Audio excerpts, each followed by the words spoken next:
A lot going on here at the federal level. With that, we are joined by Bureau Chief Cormac Sweeney live in Ottawa. Good morning to you, Cormac. Good morning, Mel. All right, so let's start with Prime Minister Trudeau's trip. He is in the air right now, off to speak to G7 leaders. What do you make of what will come from these conversations? Well, I think we'll see all the G7 leaders having some sort of announcement at the end of this. They usually have some sort of joint statement that they make, and there will be talk, of course, of the global pandemic recovery, trying to address economic issues, things like taxation. There's been talk of trying to align countries on taxation moving forward to pay off the massive debts a lot of governments have had trying to address this pandemic, but also, environmental issues. That will be a key focus for the Prime Minister. But the big question on most Canadians' minds is what's going to happen with travel, with heading to other countries now that we have vaccines in much better supply than we've had in the past. When borders open up, what will that look like? There has been talk about trying to get some sort of unified vaccine passport. I imagine that will be a key topic of discussion. Canada is on board with this, trying to create a vaccine passport, but not every country, every region might be involved. How that will look, what the system will be, those are going to be some big discussions happening, but as well, vaccine donations. The Prime Minister has faced a lot of criticism for dipping into the COVAX supply.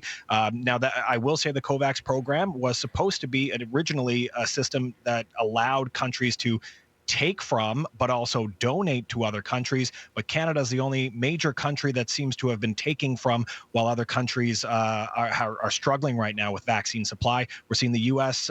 President Joe Biden has announced that he's going to be donating about 500 million shots to other countries that are struggling right now. We'll be keeping an eye on to see whether Canada makes any similar commitments now that we've dipped into the COVAX program. So indeed, Cormac, you mentioned about the possible border reopening. I know all eyes on that. We don't have a timeline, but given that it expires, June 21st, the anticipation is that we'll see some restrictions lifted at least come the 22nd. Have you heard more on a potential timeline? Do you think that the end of March, because it's been closed for some time now?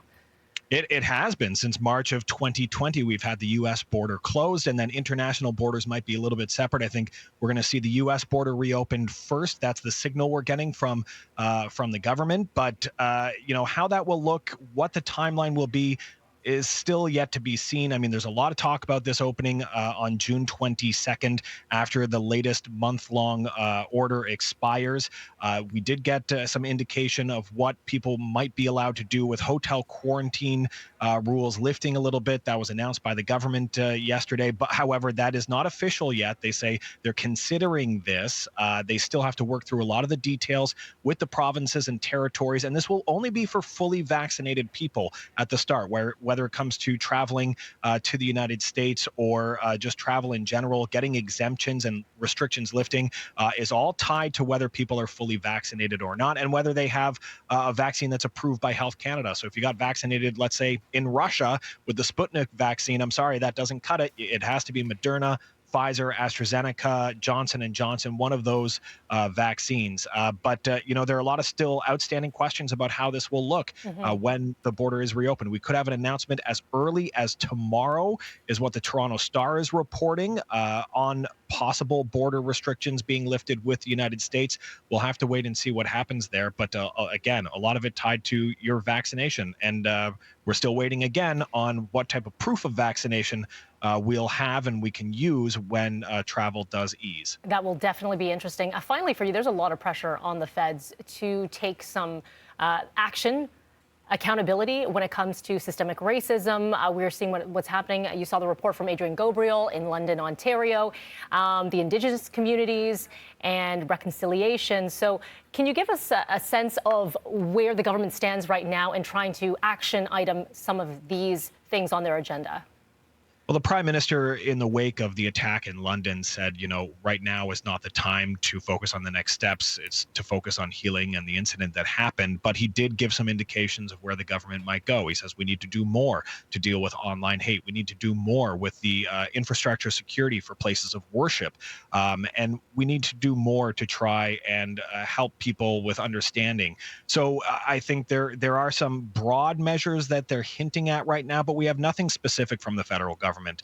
The National Council of Canadian Muslims has been calling for a summit on Islamophobia that brings together the federal and provincial governments. And of course, when it comes to dealing with racism and issues around that, this goes beyond just one community, but obviously Islamophobia is a big issue right now. And there are some who are saying that all federal leaders are being a bit hypocritical in the wake of the London attack. They talk about the need to address these issues, and yet I think it's the group Canadians United Against Hate has said they're not speaking out enough against Bill 21 in Quebec, and whether that leads to discrimination and issues because of that secularism bill. So there are a lot of conversations moving forward, some criticisms for federal leaders.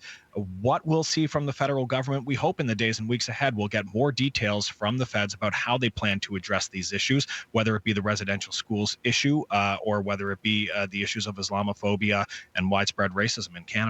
All right, a lot to cover here. We appreciate your time today. That's Cormac McSweeney, Parliament Hill Bureau Chief out of Ottawa. Thank you.